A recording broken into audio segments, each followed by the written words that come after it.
উঠুন, শয্যা ত্যাগ করুন, আবার সন্তানটিকে বলুন যে বাবা মা বা ছেলে এবার তুমি কি করো, সূর্য থেকে সূর্য উঠে গেছে, এখন তুমি উঠে পড়ো। তাকে শিখিয়ে দেবেন, দেখো তোমরা ছোটবেলায় পড়ছো কি, হ্যাঁ, সূর্য মামা যে কি জাগার আগে উঠবো আমি জেগে, যে তোমরা পড়ছো, এই জন্য সূর্য মামা জাগার আগে উঠতে হবে। দেখবেন না ওই সন্তানটি কি হবে, নিশ্চিত একটা সুস্থ মানসিকতার লোক তৈরি হবে। আর যখন সে রাত 12টা 1টা 2টো পর্যন্ত মোবাইল থেকে রাত জেগেছে, ও ঘুম কি 9টা পর্যন্ত ঘুমাচ্ছে, আপনি বলছেন যে না একে ডাকা যাবে না, সে দেরিতে ঘুমিয়েছে, কিন্তু আপনি দেখেননি কয়টা ঘুমালো আর কয়টা সে উঠছে। বিজ্ঞান বলছে সূর্য ওঠার পরে যে উঠবে তার মস্তিষ্ক ঠিক থাকবে না, মস্তিষ্ক ঠিক থাকবে না। মস্তিষ্কটাকে উর্বর করার জন্য সূর্য ওঠার পূর্বে আপনি শয্যা ত্যাগ করুন, যথাসময় ঘুমাবেন, দেখবেন আপনি অনেক ভালো থাকবেন। আর একটি দিক হলো ছেলে মেয়েদের হাতে আপনি মোবাইল, তার চাহিদা আছে মোবাইল দিন, কিন্তু না মোবাইলটা দিন, সেই সঙ্গে মোবাইলের সঙ্গে কি দিবেন, শ্রীমদ্ ভগবদ গীতা একটা তার হাতে দিন। হরি বল জয় শ্রীমদ্ ভগবদ গীতা কি। আপনার বাড়িতে কয়টা মোবাইল আছে, এখন যতজন সদস্য ততজন মোবাইল, ততটা মোবাইল। কিন্তু যদি বলা যায় ও আপনার বাড়িতে গীতা আছে, হ্যাঁ আমার বাড়িতে গীতা আছে, কয়টা আছে, একটা গীতা আছে, ইস্কনের গীতাটাই আছে। আপনি পরে বলেন যে আমার ইস্কনের গীতাটাই আছে, কিন্তু আছে কোথায়, ওই মন্দির ঘরে একটা কাপড় দিয়ে ভাঁজ করানো। কিন্তু আপনি গীতা আছে একটা, আর মোবাইল আছে কয়টা, 6 জন সদস্য হলে 6টা মোবাইল আছে। কিন্তু না, এই আপনার মোবাইল আপনার জীবনকে পরিবর্তন ঘটাবে না। আপনি শ্রীমদ্ ভগবদ গীতাকে আশ্রয় করুন, শ্রীমদ্ ভগবদ গীতা দেখুন, আপনার জীবনটা পাল্টে যাবে। হরি বল।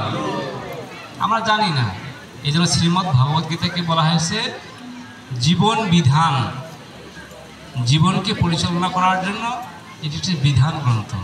তা আমরা এগুলো চেষ্টা করি না। এই জন্য আমাদের প্রহ্লাদ মহারাজ বলেছেন, প্রহ্লাদ মহারাজ তিনি বলছেন যে কৌমারং আশ্রয়ের প্রাজ্ঞ, যিনি কৌমার বয়স থেকে হরিভজন শুরু করবেন তিনি হচ্ছেন প্রাজ্ঞ ব্যক্তি।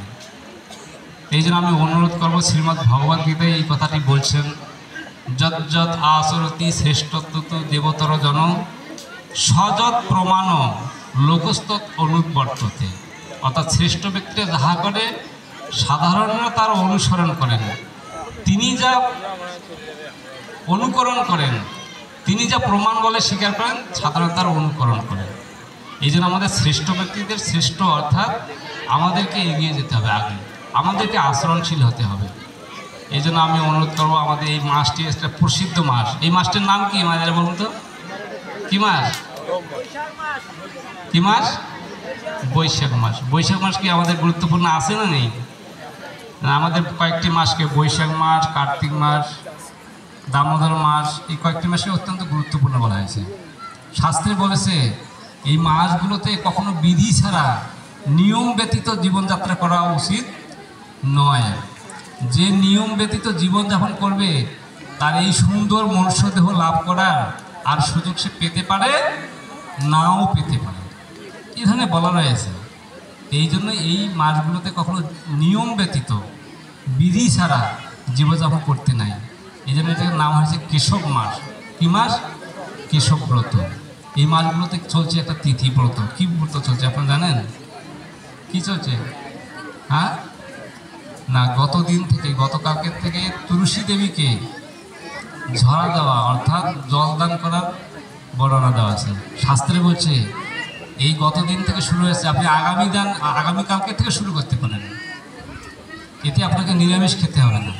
আপনি বাড়িতে গিয়ে তুলসীর মাথায় একটি কলস, আপনার জানা আছে তো, কলস বেঁধে আপনি জল দিন, আস্তে আস্তে ধীরে ধীরে করে সারাদিন এক কলস জল যেন সারাদিন শেষ হয়। কেন? এখানে শাস্ত্রে বলছে এই সময়টাতে খুব তুলসী দেবী বৃক্ষের জল প্রয়োজন, অত্যন্ত উত্তপ্ত সময়। আর যদি কেউ এই সময়ে তুলসীর গোড়ায় 1 ফোঁটা জল প্রদান করে, তার তুলসী এই যে লক্ষ্যজনী, অর্থাৎ এই জীবনের যে পাপ বিদ্ধৌত হয়ে তার জীবন সার্থক হয়ে যাবে। হরি বল। এই সম্বন্ধে একটি শাস্ত্রে বলা আছে, কোনো এক সময় বেদ বুঝেন তো, শিকার যে করে, এক শিকারকারী কী করছিলেন, তিনি আগেকার শিকার করত, ওই শিকারী সে শিকার করতে গিয়েছে, যাওয়ার পথে সে এই এক পুষ্করণীর কাছে সে শিকারী দেখতে পায়। আর যখন দেখতে পায় তার তীর ধনুক দ্বারা ওই শিকারী কী করছেন, শিকারকে নিধনের জন্য নিক্ষেপ করছেন, তীর নিক্ষেপ করছেন, কিন্তু তার তীরবিদ্ধ সঠিক স্থানে না পৌঁছিয়ে কী হয়েছে, ওই জলের মধ্যে তীরটি নিক্ষেপিত হয়েছে। তখন সেখান থেকে জলের একটি ফোঁটা টুপকে গিয়ে তার উপরেই ছিল, অর্থাৎ এই পুষ্করণীর উপরেই ছিল একটি কি তুলসী বৃক্ষ ছিল, সে কি তুলসীর গোড়ায় গিয়ে এক ফোঁটা জল পড়েছে। আর এই এক ফোঁটা জল পড়েছে, এর মাধ্যমে এই ব্যাধ অর্থাৎ পাপাচারী দুরাচারী তার সমস্ত জীবনের কি পাপময় জীবন বা পাপ কর্ম তার ধ্বংস হয়ে সে ভগবত ধামে উপনীত হয়েছে। দেখেছে এত বড় গুরুত্বপূর্ণ। কাজে এই মাসে যদি কেউ এই শালগ্রাম কিংবা এই তুলসী দেবীকে জল প্রদান করে, তার জীবনের যত পাপ আছে সব ধৌত হয়ে আমাদের একটা সুন্দর আমরা এই জীবন পেতে পারি। এই জন্য আপনারা এটা করুন। এই জন্য কলিযুগে অন্য কিছু না, আপনি এত বেশি কথা শোনার আর বলার কোনো দরকারও নেই। এই জন্য কলিযুগের জন্য 3টি গুরুত্বপূর্ণ। একটি হলো তুলসী সেবা, দ্বিতীয়টি হলো ভগবানের দিব্য নাম কীর্তন, আর তৃতীয়টি হলো একাদশী ব্রত করা। আমাদের যদি রোগ হয় আপনারা কী করেন, ডাক্তারের কাছে যান, ঔষধ গ্রহণ করেন, তাই তো? আমাদের সকলেই রোগী, আমরা ভালো কথায় ভালো কাজে আমাদের মন নেই। ধর্মকথা যতই শুনি, ধর্মীয় কাজ করার আমাদের মন নেই, সৃষ্টি হয় না। এই জন্য ভগবান বলছেন কলিযুগে আমি 3টে ট্যাবলেট পাঠালাম তোমাকে, এই 3টে ট্যাবলেট তুমি গ্রহণ করো, তোমার রোগ আর থাকবে না, রোগ থাকবে না। আপনি ট্যাবলেটগুলো নেবেন, 3টে ট্যাবলেট নেবেন। রুগী আছেন? আচ্ছা, হরি বল। এখন ট্যাবলেট 3টে নিতে হবে, প্রতিদিন 2টা ট্যাবলেট খাইতে বলছে। যে প্রতিদিন তুমি তুলসী পূজা করবে, তুলসীকে প্রণাম নিবেদন করবে, তুলসী প্রদক্ষিণ করবে। জানি কানি চপা পানি ব্রহ্ম হত্যাদি কানি চ টানি টানি প্রণশান্তি প্রদক্ষিণ পদে পদে। অর্থাৎ আপনি যদি একবার প্রদক্ষিণ করছেন, জানি কানি চপা পানি ব্রহ্ম হত্যাদি কানি চ, অর্থাৎ সবচেয়ে বড় পাপ হচ্ছে ব্রহ্মহত্যা পাপ। একবার প্রদক্ষিণ করলে আপনি ব্রহ্মহত্যাজনিত পাপ থেকে আপনি কী করতে পারেন, মুক্তি লাভ করতে পারেন। হরি বল। হ্যাঁ, অর্থাৎ আপনি এই যে 84 লক্ষ যোনি ভ্রমণ করছেন, মানুষ থেকে কুকুর, কুকুর থেকে শ্রীগাল, বিড়াল, এই যে আমরা ঘুরছি ঘড়ির কাটার মতো, জন্মগ্রহণ করছি, মরছি, আবার জন্মগ্রহণ করছি, এই ধরনের এই চক্র থেকে আপনি নির্বাপন পেতে পারেন যখন আপনি তুলসী প্রদক্ষিণ করবেন। সামান্য একটু তুলসী ছোট্ট জায়গা প্রদক্ষিণ করবেন, তাহলে এই যে 84 লক্ষ যোনির মতো যে বড় জায়গাটা আপনার প্রদক্ষিণ থেকে আপনি মাপ পেয়ে যাবেন। হরি বল। তাহলে কি ছোট্ট জায়গায় ঘুরলে বড় প্রদক্ষিণটা আপনার আর করতে হবে না। আপনি জানেন যে গণেশের কথা, কার্তিকের কথা। গণেশকে কার্তিকে বলেন যাও তাড়াতাড়ি তুমি পৃথিবীটা ভ্রমণ করে আসো, মা আদেশ করলেন। হ্যাঁ, তখন কি করলেন, কে ঘুরছিল মায়ের চৌধুরী? কার্তিক না গণেশ? গণেশ। গণেশ বুদ্ধিমান না কার্তিক বুদ্ধিমান? কার্তিক একবার গোটা পৃথিবী ঘুরতে গিয়েছে, আর গণেশ ধীরে ধীরে মাকে প্রদক্ষিণ করলেন। কি করলেন? উনি বললেন যে জননী জন্মভূমিষ্ঠ স্বর্গাদপি গড়িয়সী। আমি জননীকে ভ্রমণ করছি, মানে আমার পৃথিবী ভ্রমণ করা শেষ হয়ে গেছে। হরি বল। দেখেছেন, এটা প্রমাণ করলেন। তেমনিভাবে তুলসীকে যদি আপনি প্রদক্ষিণ করেন, আপনার এই জীবনের যে পরিক্রমাটা আর থাকবে না। বুঝতে পেরেছেন? এটা কয় নম্বর ট্যাবলেট?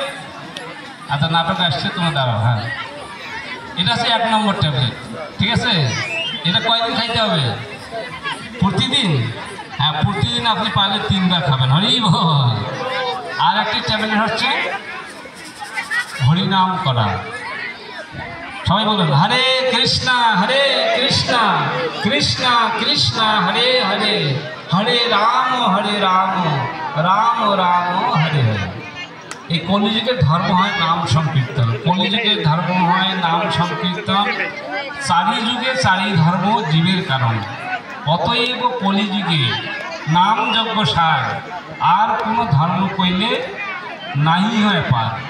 অতএব সুরমিশ্র কলিযুগে নাহি তপযজ্ঞ, যেই জন ভজে কৃষ্ণ তার মহাভাগ্য। এই জন্য কলিযুগের ধর্মটাই হচ্ছে নাম সংকীর্তন। আপনি কলিযুগে হরিনাম করছেন, এই হরিনাম করলেন, আপনি কলিযুগে ধর্ম পালন করলেন, এই হরিনাম করলেন, আপনি শান্তির পথটাও খুঁজে পেলেন, শান্তি পথে লাভ করলেন, দুঃখ আপনার আর থাকলো না। এই জন্য কী হয়েছে, এই কলিযুগে প্রতিদিনে আপনি হরিনাম করার কথা শাস্ত্রে বর্ণনা করা হয়েছে। তাহলে কয়টা ট্যাবলেট গেল? দুটা। আর একটা ট্যাবলেট খুব পাওয়ারফুল, তো এটা প্রতিদিন আপনি খাওয়া যাবে না, আপনি দুর্বল হয়ে যায়। অ্যান্টিবায়োটিক, হায়ার অ্যান্টিবায়োটিক, এটা আপনার 15 দিন পর আপনাকে খেতে বলেছে। সেটা কি? আচ্ছা, মায়েরা জানেন একাদশী ব্রত। আপনি 15 দিন পর, কি কৃষ্ণপক্ষ কি শুক্লপক্ষ, কি বৃদ্ধ কি বৃদ্ধা, কি যুবক যুবতী, কি জ্ঞানী কি অজ্ঞানী, সবার জন্য 15 দিন পর একাদশী ব্রত পালন করা। কেন? একটি একাদশী ব্রত পালন করলে সহস্র গোদান, ধেনুদান, কন্যাদান করলে যে ফল হয়, আপনি সেই ফল একটা মাত্র একাদশী ব্রত করলে সেই ফল লাভ করতে পারেন। না করলে কি ফল পেতে পারেন? যদি না করেন, সেই দিন আপনি একটি ষষ্ঠ দ্বারার একটি ভক্ষণ করেন, তার আপনি সমস্ত পাপ আপনি করছেন। তা কোনটা ভালো? পাপ করা ভালো না সমস্ত পাপ থেকে মুক্ত হওয়া ভালো? কোনটি? মুক্ত হওয়া ভালো। দেখেছেন, এইভাবে যদি আপনি 3টি আপনি ঔষধ গ্রহণ করেন, শাস্ত্রে বলল যে কলিযুগে মানুষের আর রোগ থাকবে না, অনাবিল শান্তি লাভ করতে পারবে। হরি বল। এই জন্য আমাদের এটা গুরুত্বপূর্ণ, আর এর বাইরে কোনো নেই। এইটাই ধর্ম, এটাই হচ্ছে পদ্ধতি। মহাপ্রভু বললেন, নিত্যানন্দ প্রভু বললেন, এনেছি ঔষধি মায়া নাশিবার লাগি, হরি নাম মহামন্ত্র লহ তুমি মাগি। আমি মায়া নাশ করার জন্যই আমি ঔষধি এনেছি, সেটা কি? হরিনাম মহামন্ত্র। তাই আসুন আপনারা সকলে হরিনাম করুন। প্রতি বছরে অনুষ্ঠান হচ্ছে, কিন্তু যদি পরিবর্তন না হয় কি হবে? লাভ হবে? কোনো লাভ হবে না। আপনি আজকেই সংকল্প করুন, প্রভু আমি এসেছিলাম 2024 সালে এই কৃষ্ণ কীর্তন নামহাট্টে, আমার শুনে ভালো লেগেছে, আমি একটা নামহাট্টে গিয়ে কয়টা কিনছি, মাল কিনছি, একটা মাল কিনছি বা 3টা ঔষধ কিনেছি, আমি এতে আমার জীবনটা পরিবর্তন করেছে। আপনি আজকেই সংকল্প করুন। আগামী বছর আপনি কি করুন? আগামী বছর 6 মাস 3 মাসের মধ্যে আপনি সংস্কার নিন, দীক্ষা নিন, আপনি আধ্যাত্মিক প্রগতি লাভ করুন। ঠিক আছে? তাহলে কি হবে? এই আপনার নামহাট্টে আসা, ধর্মসভায় আসা আপনার সার্থকতা হবে, আপনার মনুষ্য জীবনটা সাফল্য এবং সার্থক হবে। তা আমি সকলের পারমার্থিক কল্যাণ কামনা করে, বিশেষ করে এই অনুষ্ঠানটি যে আয়োজন করেছে এটা খুবই ভালো, এটা অত্যন্ত প্রশংসিত। তবে আমি অনুরোধ করবো এটিকে আর একটু পরিবর্তনশীল আনার। যদি আমরা হরিকথার জায়গায় আমরা হরিকথাটাকে বেশি প্রাধান্য দেব। আমাদের গণ্যমান্য ব্যক্তি আসবেন, তাদেরকেও আমাদের দিতে হবে। তবে আমাদের হরিকথা আমাদের খুব কম হয়, হরিকথাটা আমাদের আয়োজন আমরা সব জায়গায় পাই না।